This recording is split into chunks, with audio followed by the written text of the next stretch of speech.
তো গত পর্বে আমরা ক্যাটাগরিগুলোকে ডাটাবেস থেকে নিয়ে আসছি। তো এখন আমরা আমাদের এই ডাটা টেবিলে ক্যাটাগরিগুলোকে ডাটা টেবিলের ফরম্যাট অনুযায়ী ডিসপ্লে করাবো। তো ক্যাটাগরির আপাতত তেমন কিছু নেই, শুধুমাত্র নেম আছে। তো জাস্ট আমরা নেমটাকে রাখবো, প্লাস চাইলে আমরা ডেট রাখতে পারি। অন্য কিছু আমাদের ক্যাটাগরি ফিল্ডে নেই। দেন এখানে ডিটেলসের দরকার নেই, কারণ ক্যাটাগরির জন্য অ্যাকচুয়ালি আলাদাভাবে ডিটেলস দরকার নেই। এডিট এবং ডিলিট আমরা রাখবো, বাকিগুলোকে রিমুভ করে দেবো। তো ফার্স্টে এখান থেকে এগুলোকে আমরা রিমুভ করে দিই। তো রিমুভ করার পূর্বে আরেকটা বিষয় আপনাদেরকে দেখাই। এখানে দেখেন ক্যাটাগরির ভিতরে ডাটা নামে একটি অ্যারে আছে। এখানে দেখেন ক্যাটাগরির ভিতরে ডাটা নামে একটি অ্যারে আছে, ডাটার যে ফরম্যাট। তো এর কারণ হচ্ছে, আমি যদি আপনাদেরকে দেখাই, তো অবশ্যই আপনারা npm চালু রাখবেন। আমাদের যে কন্ট্রোলার আছে ক্যাটাগরি কন্ট্রোলার, তো আমি যদি আপনাদেরকে ক্যাটাগরি কন্ট্রোলারে নিয়ে যাই, সবগুলোকে ক্লোজ করে নিলাম একবার ফার্স্টে। দেন ক্যাটাগরি কন্ট্রোলার, এখানে দেখেন পেজিনেট দেওয়া। যদি এখানে পেজিনেট না থাকে, কন্ট্রোল এক্স, আমি পেজিনেটটাকে কেটে দিলাম, দেন অল। ওকে, তো এখন যদি আমরা ক্যাটাগরিগুলোকে দেখি, সেই ক্ষেত্রে দেখেন ডাটাগুলো কি ফরম্যাটে ডিসপ্লে করে। তো এখানে দেখেন ডাটা একটি অ্যারে, যার মধ্যে সকল ডাটা আছে। তো এখন আমি রিলোড করে দিছি, রিলোড করার পরে অবশ্যই অন্য একটি ফরম্যাট দেখতে পারবেন। তো এখন দেখেন ডাইরেক্টলি ক্যাটাগরি একটি অ্যারে, তো এখানে এরকমভাবে কোনো ডাটা নেই, তো ডাইরেক্টলি ক্যাটাগরি একটি অ্যারে হিসাবে দেখাচ্ছে। তো যখন পেজনেট ইউজ করি তখন ডাটা চলে আসে। তো পেজনেট যখন ইউজ করব তখন অবশ্যই আমাদের ডাটার মধ্যে থেকে নেওয়া লাগবে। ওকে, তো এখন আমরা আমাদের কম্পোনেন্টে চলে যাই। Category list. ওকে, তো ক্যাটাগরি লিস্টের এই কম্পোনেন্টের এখানে উপরের দিকে যে আমাদের ক্যাটাগরিজটা আছে, ক্যাটাগরিজটাকে ফার্স্টে রিমুভ করে দিই। দেন এখানে আমাদের যে কলামগুলো আছে, সবগুলো কলাম যেহেতু আমাদের দরকার নেই, অ্যাড্রেস আমাদের লাগবে না, তো ডেট আমরা রাখতে পারি। প্লাস অন্য অন্য যে ব্র্যান্ড, প্রোডাক্ট, কাস্টমার থাকবে, সবগুলোতে আমরা ডেট রাখবো। তো জাস্ট অ্যাড্রেস কলামটাকে রিমুভ করে দিই।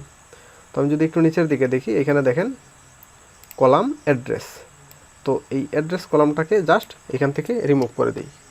ওকে, তো এখন দেখেন অ্যাড্রেস কলামটা রিমুভ হয়ে গেছে। এখন যদি আমি একবার রিলোড করি, সেই ক্ষেত্রে দেখেন এখান থেকে অ্যাড্রেস কলামটা চলে যাওয়ার কথা। দেখি, হার্ড রিলোড করি।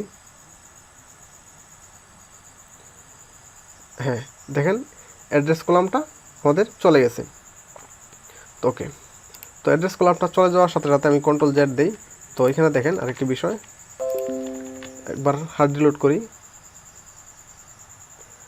তো এই যে অ্যাকশানগুলো আছে আমাদের এখানে, তো অ্যাকশানের পূর্বে উপরের দিকে এখানে কোনো লেবেল নেই। তো আপনারা যদি চান সেক্ষেত্রে অবশ্যই একটি লেবেল দিতে পারেন।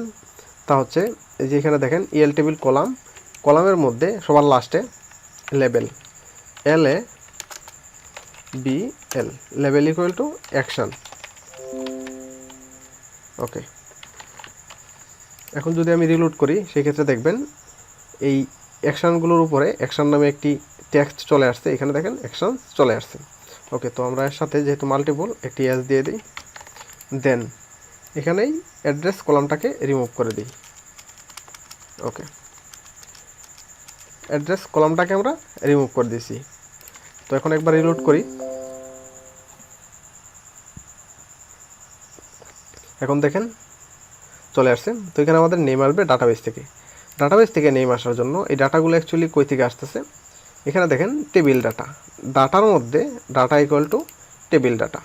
তো টেবিল ডাটা নামে একটি এখানে দেখেন রিটার্ন করা আছে, রিটার্ন করা একটি অ্যারে আছে। তো আমাদের সকল ডাটাগুলো আছে ক্যাটাগরিজের মধ্যে। এখানে দেখেন কম্পিউটারের মধ্যে ক্যাটাগরিজ, তো ক্যাটাগরিজ আমাদের সকল ডাটাগুলো আছে। আমরা জাস্ট এখান থেকে এই ডাটাটাকে চেঞ্জ করে টেবিল ডাটা, এখানে ক্যাটাগরিজ দিয়ে দিব, ক্যাটাগরিজ ডট ডাটা। এর কারণ হচ্ছে ক্যাটাগরিজের মধ্যে ডাইরেক্টলি ডাটাগুলো নেই, ক্যাটাগরিজের ভিতর থেকে ডাটা নামে একটি অ্যারে আছে যার মধ্যে ডাটাগুলো আছে। তো এখন যদি আমি একবার রিলোড করি, সেই ক্ষেত্রে দেখবেন এই দেখেন আমাদের ডাটাবেস থেকে ক্যাটাগরি নেমগুলো চলে আসছে। তো ডাটাবেস থেকে ক্যাটাগরি নেমগুলো চলে আসছে, বাট এখানে ডেট নেই। এর কারণ কি? এর কারণ হচ্ছে, তো এখানে দেখেন প্রতিটা কলামের আমি যদি একটু গ্যাপ দিয়ে দিই, এখানে এল টেবিল কলাম, প্রতিটা কলামের পরে বিষয়টা লক্ষ্য করবেন, কলাম ওকে, এখন দেখেন ফার্স্ট এটি হচ্ছে টেবিলের মধ্যে, তো আমরা এখানে একটু গ্যাপ দিয়ে দিই। এটি ইএল টেবিল কলাম সেকশন, এটি এলিমেন্ট ইউআই এর সেকশন, এলিমেন্ট ইউআই যে টেবিল আছে এটি হচ্ছে আমাদের এই যে চেকবক্স যে আছে চেকবক্সের জন্য এই কলামটি, এটি নিয়ে আমাদের কিছু করা লাগবে না। ওকে, দেন এখানে আছে ডেট, লেভেল হচ্ছে ডেট। তো উপরের দিকে দেখেন, উপরের দিকে এখানে টেবিল হেডার হিসেবে যা থাকে তা এই লেভেল থেকে আসে। এখানে দেখেন লেভেল এর নির্দিষ্ট একটি ওয়ার্ড যদি আপনারা দিতে চান সেই ক্ষেত্রে দিতে পারেন, না দিলেও প্রবলেম নেই। ওকে, দেন এর মধ্যে কি আছে, এর মধ্যে এখানে দেখেন টেমপ্লেট নামে একটি ট্যাগ আছে, টেমপ্লেট ট্যাগ। টেমপ্লেট ট্যাগ এই এলিমেন্ট ইউআই এর ডিফল্টভাবে তাদের সিস্টেমে তারা জেনারেট করে দিচ্ছে যে টেমপ্লেটের মধ্যে যদি স্লট স্কোপ ইকুয়াল টু যদি আপনি স্কোপ দেন, সেই স্কোপ থেকে আপনার স্পেসিফিক রো এর জন্য আপনি ডাটা পাবেন। যেমন আমি যদি ডেটটাকে তুলে দেই স্কোপ ডট রো, সেক্ষেত্রে একটি সিঙ্গেল রো এর ডাটা পাবেন। তো এখন দেখেন একটি সিঙ্গেল রো এর ডাটা এখানে দেখাবে। তো সিঙ্গেল রো এর মধ্যে কি আছে, নেম, দেন হচ্ছে ডেট, ক্রিয়েটেড, আপডেটেড, এগুলো আছে। প্রতিটা সিঙ্গেল রোর জন্য আপনি ডাটা পাবেন। স্কোপ ডট রো দিলে দেন ওই রো থেকে আপনার যা অ্যাক্সেস করার দরকার পড়ে, যেমন আমি যদি চাই ক্রিয়েটেড এট, যা হচ্ছে ডাটাবেস ফিল্ডের নেম। ওকে, তো এখন দেখবেন আমাদের ডাটাবেস ফিল্ডে এই ক্যাটাগরির জন্য যে ক্রিয়েটেড ডেট আছে, ডেটটা দেখাচ্ছে, ওই দেখেন ডেট দেখাচ্ছে, বাট এই ডেটটা ফরম্যাটেড নেই। তো আমরা একে ফরম্যাট করে নিব, প্রবলেম নেই। তো এই হচ্ছে বিষয়, এখানে দেখাচ্ছে।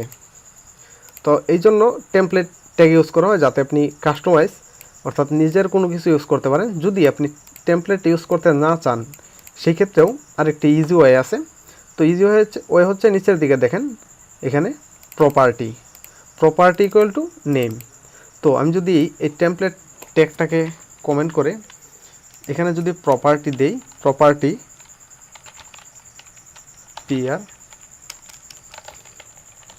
প্রপার্টি ইকুয়াল টু নেম বলতে এখানে হচ্ছে ডাটাবেস ফিল্ডের নেম, অর্থাৎ আপনি ডাটাবেসের কোন ফিল্ডের ডাটা ডিসপ্লে করাতে চাচ্ছেন। আমি যদি দেই ক্রিয়েটেড,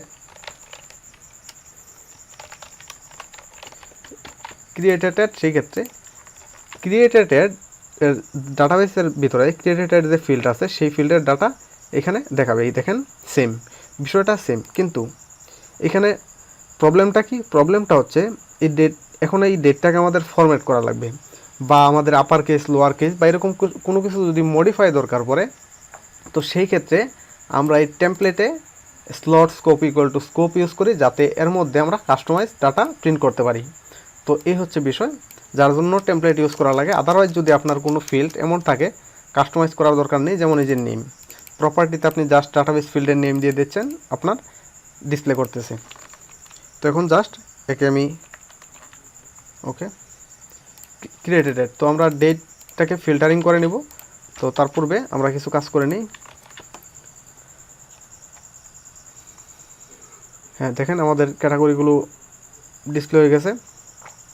ওকে, তখন আমরা ডেট ফিল্টার করতে পারি, অথবা এখানে আমরা ডিলিট অ্যাকশন করতে পারি, অন্য কাজ করতে পারি, প্রবলেম নেই। তখন আমরা ডেটটাকে ফিল্টার করে নিতে পারি, কোনো প্রবলেম নেই। ফিল্টার করার জন্য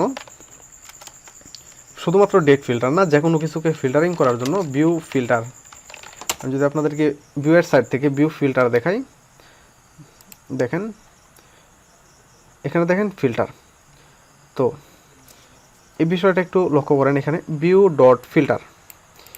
ডট ফিল্টারের মধ্যে ফার্স্ট যা থাকে, ফার্স্ট আর্গুমেন্ট তা হচ্ছে একটি নেম, অর্থাৎ হ্যান্ডেলার। আপনার যে কোনো নেম থাকতে পারে ভিউ ফিল্টারের জন্য, যে কোনো নেম, এখানে ক্যাপিটালাইজ ABCD আপনি যে কোনো নাম দিতে পারেন। দেন সেকেন্ড হচ্ছে আপনার একটি ফাংশন, এটা কলব্যাক হতে পারে, অথবা কলব্যাক ছাড়াও আপনি কোনো ফাংশনকে কল করতে পারেন, যেখান থেকে মাস্ট বি আপনার ডাটা রিটার্ন করা লাগবে। তো পরবর্তীতে আমরা জাস্ট এখানে ভিউ ডট ফিল্টার যে আছে ক্যাপিটালাইজ, তো এই নেমটাকে আমরা ইউজ করব। তো কীভাবে ইউজ করব এই বিষয়গুলো আমরা দেখব। জাস্ট আমি আপনাদেরকে বোঝানোর জন্য এই এক্সাম্পলটা দেখালাম যে view dot filter, first argument হচ্ছে এখানে একটি নেম, যে কোনো নেম। সেকেন্ড হচ্ছে আপনার এখানে একটি ফাংশন থাকবে, এটা কলব্যাক থাকতে পারে, নর্মালি আপনি কোনো ফাংশনকে কল করতে পারেন। তো অবশ্যই এখান থেকে ডাটা রিটার্ন করা লাগবে ওই ফাংশন থেকে। ওকে, তো এই হচ্ছে ভিউ ফিল্টারের বিষয়। এখন ফিল্টার আপনি কেন ইউজ করবেন, যেমন এখানে আমাদের যে ডেট ফরম্যাট করা দরকার লাগে, ঠিক এরকম আরও অনেক কিছু এরকম আমাদের মডিফাই করা দরকার লাগতে পারে ফিল্টারিং, তো যার দরুন আমরা ভিউ ফিল্টার ইউজ করে থাকি। তখন যেহেতু ডেট ফিল্টার করব, তো ডেট টাইম নিয়ে কাজ করার জন্য তো লারাভেলের সাথে কার্বন আছে, ডিফল্টভাবে থাকে, কার্বন দিয়ে আমরা ফিল্টার করতে পারি। বাট এখন যেহেতু আমরা ভিউ ইউজ করতেছি, জাভাস্ক্রিপ্ট দিয়ে সব কিছু করতেছি, সেই ক্ষেত্রে মোমেন্ট.js একটি লাইব্রেরি আছে ডেট টাইমের জন্য। মোমেন্ট.js অনেক পপুলার, মোটামুটি সবাই এটি ইউজ করে, অন্য আরও থাকতে পারে, বাট মোটামুটি বেশিরভাগ এই মোমেন্ট.js-এর ইউজ হয়ে থাকে। তো এখানে দেখেন তাদের এখানে ডকুমেন্টেশন আছে, ডক্স যদি আপনারা দেখেন সেই ক্ষেত্রে মোমেন্ট.js সম্পর্কে বিস্তারিত জানতে পারবেন। তখন আমরা জাস্ট ফার্স্টে যা করব তা হচ্ছে এখানে দেখেন ডক্সে ক্লিক করার সাথে সাথে npm ইনস্টল মোমেন্ট, তো আমরা ফার্স্টে মোমেন্টটাকে ইনস্টল করে নিব, দেন কীভাবে ইউজ করব এগুলো আমরা দেখব। ওকে, তো আমি ব্রাউজারটাকে টার্মিনাল ওপেন করি এডিটর থেকে, দেন npm ইনস্টল মোমেন্ট দিয়ে দিছি, তো এখন ইনস্টল হতে থাকবে। ওকে, ইনস্টল হতে থাক, দেন পরবর্তীতে আমরা একে ইউজ করব কীভাবে। তো এখানে দেখেন আমি যদি হোমে যাই মোমেন্ট.js-এর, তো এটি এখানে দেখেন, তো momentjs.com, তো তাদের গিটহাব রিপো আছে, গিটহাব রিপো দেখতে পারেন, প্রবলেম না। বাট এখান থেকে আমরা দেখি জাস্ট ইনস্টল করার পর এখানে দেখেন বিভিন্ন ফরম্যাটের ডেট আছে, ফরম্যাট ডেট ফরম্যাট করার জন্য মোমেন্ট ডট ফরম্যাট দেখেন দেন DOYYHMMSA, মানে এই ফরম্যাটে যদি আপনি রাখেন সেই ক্ষেত্রে নর্মালি আপনি পিএইচপির যে ডেট টাইম ফরম্যাট আছে, ডেট মান্থ ইয়ার সিস্টেম, ঠিক বিষয়টা ওই রকমই।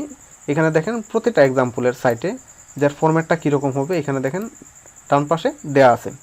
তো এখান থেকে আপনারা ইচ্ছা মতন যে কোনো কিছু আপনাদের যা দরকার নিতে পারবেন, নিজেরা ইচ্ছা মতন ফরম্যাট তৈরি করতে পারবেন, কোনো প্রবলেম নেই।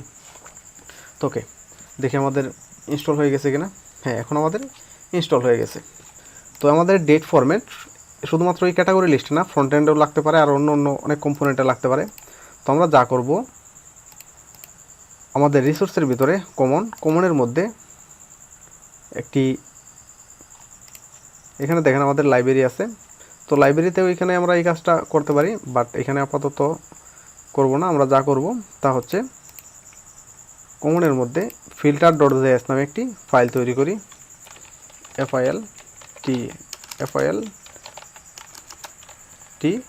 filter.js। ওকে, তো এখানে আমরা ফার্স্টে কী করব, ভিউ ইম্পোর্ট করে নিব। কারণ কি, কারণ হচ্ছে কোনো ফিল্টারিং তৈরি করতে গেলে আমাদের এখানে দেখেন vue.filter এমন ইউজ করা লাগে। তো import view from view. Okay, দেন এখন আমরা কি করব, এখন আমরা মোমেন্ট.js-টাকে ইম্পোর্ট করে নিব। আমরা যদি আমাদের প্যাকেজ.json ফাইলটা দেখি, প্যাকেজ.json, এখানে দেখেন আমাদের মোমেন্ট যদি ইনস্টল হয়ে থাকে সেই ক্ষেত্রে মোমেন্ট এখানে চলে আসার কথা। তো মোমেন্ট, হ্যাঁ এখানে দেখেন মোমেন্ট চলে আসছে, এই যে মোমেন্ট এখানে আছে ডিপেন্ডেন্সিসে। দেন আমরা এখানে মোমেন্টটাকে ইম্পোর্ট করে নেব, ইম্পোর্ট ভিউ ফ্রম, তো এটা ফ্রম হচ্ছে না, FROM, from view. Okay, then import moment from moment. Okay, মোমেন্টটাকে ইম্পোর্ট করে নিলাম। এখন আমরা কিভাবে ইউজ করব, এখন ফিল্টারিং করার জন্য view.filter, দেন একটি নেম, দেন হচ্ছে এখানে এই সিস্টেমে কলব্যাক ইউজ করতে পারি অথবা অন্য একটি ফাংশনকে কল করতে পারি, view.filter। ওকে, দেন হচ্ছে এখানে আমাদের একটি নেম, আমরা কি করব, টাইম ফরম্যাট করব, TIME টাইম, আর টাইম ফরম্যাট। ওকে, দেন এখানে একটি ফাংশন, তো আপনি ডাইরেক্টলি ফাংশন লিখতে পারেন অথবা S6 স্টাইলে আপনি এরকম লিখতে পারেন, এরো ফাংশন। ওকে, দেন এখানে আমরা কি করব, এখানে আমরা একটি আর্গুমেন্ট দেব। এখন আমরা ডেটটাকে ফরম্যাট করব। তো ডেট ফরম্যাট করার জন্য আমরা মোমেন্ট.js-এর এখানে দেখেন, তো যে কোনো ফরম্যাট এখান থেকে নিতে পারি। তো আমি যদি জাস্ট এই ফরম্যাটটাকে নিই, সাপোজ মনে করেন, ওকে, রিটার্ন মোমেন্ট ডট ফরম্যাট দেন এখানে এই সিস্টেমে আমাদের ডেট ফরম্যাট হয়ে যাবে। কোন সিস্টেমে? এখানে দেখেন জুলাই 24, 20 অর্থাৎ 2020, এখানে শর্টকাট 20 আছে। আপনি যদি 4টা ওয়াই ইউজ করেন সেই ক্ষেত্রে টোটালটা দেখাবে, মানে 4YY। ওকে, তো এখন আমাদের অবশ্যই ডেট ফরম্যাট হয়ে যাবে। দেন এই ফিল্টার ডট জেএস ফাইলটাকে অবশ্যই আমাদের মেইন যে ফাইল আছে ওই ফাইলে সাপোর্ট দেওয়া লাগবে। তো মেইন বলতে অ্যাডমিন ডট জেএস নামে যে জাভাস্ক্রিপ্ট ফাইল আছে আমাদের মেইন, ওই ফাইলে সাপোর্ট দেওয়া লাগবে। তো আমরা সরাসরি ওই ফাইলে সাপোর্ট না দিয়ে যদি আমরা আমাদের যে লাইব্রেরি আছে লাইব্রেরিতে সাপোর্ট দিয়ে দিই সেই ক্ষেত্রেও কিন্তু কাজ করবে। ইম্পোর্ট, কারণ এই লাইব্রেরিটা আমাদের মেইন জেএস ফাইলে অ্যাডমিন ডট জেএস ফাইলে সাপোর্ট দেওয়া আছে। Import filter from dot slash. তো আমরা একটু পাথ দেখে নিই এটি কোথায় আছে। লাইব্রেরি এবং ফিল্টার দেখেন সেম পাথে আছে, সেই হেতু ডট স্ল্যাশ না, ডট স্ল্যাশ দেন হচ্ছে ফিল্টার। ওকে, এটা from FROM import filter from filter. Okay, তো ফিল্টারটা এখন আমাদের ইনক্লুড হয়ে গেছে। যেহেতু ফিল্টারটা ইনক্লুড হয়ে গেছে সেই ক্ষেত্রে আমাদের অবশ্যই এই টাইম ফরম্যাট, আমরা যে ফিল্টারটা তৈরি করে নিলাম এই ফরম্যাটটাকে এখন আমরা ইউজ করতে পারি। তো কীভাবে ইউজ করব? জাস্ট এই নেমটাকে, টাইম ফরম্যাটটাকে আমরা আমাদের দেখেন ক্যাটাগরি লিস্ট যেখানে আমাদের টাইমটা ডিসপ্লে করানো আছে ক্রিয়েটেড, এর সাথে ওয়ার্ড সাইন, নর্মালি আমরা যে এরকম পাইপের মতন ইউজ করি, ওয়ার্ড সাইন টাইম ফরম্যাট। তো এখন যদি সব কিছু ঠিক থাকে সেই ক্ষেত্রে আমাদের ওই ফরম্যাটে টাইমটা চলে আসবে। তো আমি দেখি রিলোড করে, আর যদি কোনো ইরর থাকে সেক্ষেত্রে অবশ্যই ইরর দেখাবে, কোনো প্রবলেম নেই, আমরা ইরর থাকলে সলভ করে নিব। তো এখন দেখেন এটি কাজ করতেছে না, তো আমি আরেকবার হার্ড রিলোড দিয়ে দেখি। ওকে, আমাদের কাজ করতেছে না, দেখি কনসোলে কোনো ইরর আছে কিনা।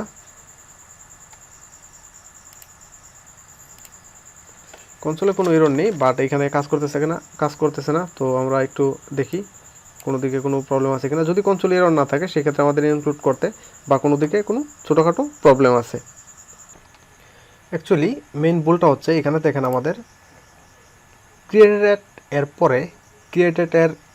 এর পরে ওর সাইন হয়ে গেছে। তো অ্যাকচুয়ালি কোনো ফিল্টার, এরকমভাবে কোনো ফিল্টারকে ইউজ করার জন্য ওর সাইন থাকে না, এটি নর্মালি একটি পাইপের মতন সাইন থাকে। তো ওর সাইন দিলে তো নর্মালি অন্য যে ওর কন্ডিশন আছে তো ওরের মতন হয়ে যায়, সেই ক্ষেত্রে যার ধরুন এখানে ডেটটা ডিসপ্লে করে নেয়, আদারওয়াইজ আমাদের সব কিছু ঠিক আছে। তো এখন দেখেন, এখন যদি আমি একবার হার্ড রিলোড করি সেই ক্ষেত্রে কিন্তু এটি ডিসপ্লে করবে, অবশ্যই ডিসপ্লে করবে, আমাদের অন্য কোনো দিকে কোনো প্রবলেম নেই। এখন দেখেন ডেট, ফরম্যাটেড ডেট ডিসপ্লে করছে। তো ভিউ ফিল্টারের সাইটে এখানে দেখেন, তো নিচের দিকে দেখেন মেসেজের পরে একটি সাইন ওরের মতন, তো এখানে ডাবল না, একটি সিঙ্গেল পাইপ সাইন, দেন হচ্ছে ফিল্টার। তো ফিল্টার এ, ফিল্টার বি, মাল্টিপুল ফিল্টার আপনি চাইলে ইউজ করতে পারেন। তো এখানে ভুলটা হচ্ছে ডাবল এরকম পাইপের সাইন দেওয়ার কারণে ওরের মতন হয়ে গেছে, যার দরুন এটি কাজ করতেছিল না, আদারওয়াইজ সব কিছু ঠিক আছে। তো এই হচ্ছে বিষয়, মোটামুটি ভিউ ফিল্টার কীভাবে ইউজ করে আপনারা বিষয়টা বুঝে গেছেন। তো এখানে আপনারা এরকম ক্যাপিটালাইজ করতে পারেন, বা str টু আপার পিএইচপিতে যেরকম আছে আপার লোয়ার বা আরও অনেক কিছু করতে পারেন, রিপ্লেস। তো এরকম কাজগুলো আপনারা ভিউ ফিল্টার দিয়ে ইউজ করতে পারেন। তো এই হচ্ছে বিষয়, মোটামুটি এখানে আমাদের কাজ হয়ে গেছে। তো এখন আমরা যা করব তা হচ্ছে আমরা পরবর্তী পার্টে ডিলিট করব, দেন হচ্ছে এড এবং এডিট আপডেট করে দিলে আমাদের ক্যাটাগরির কাজ শেষ।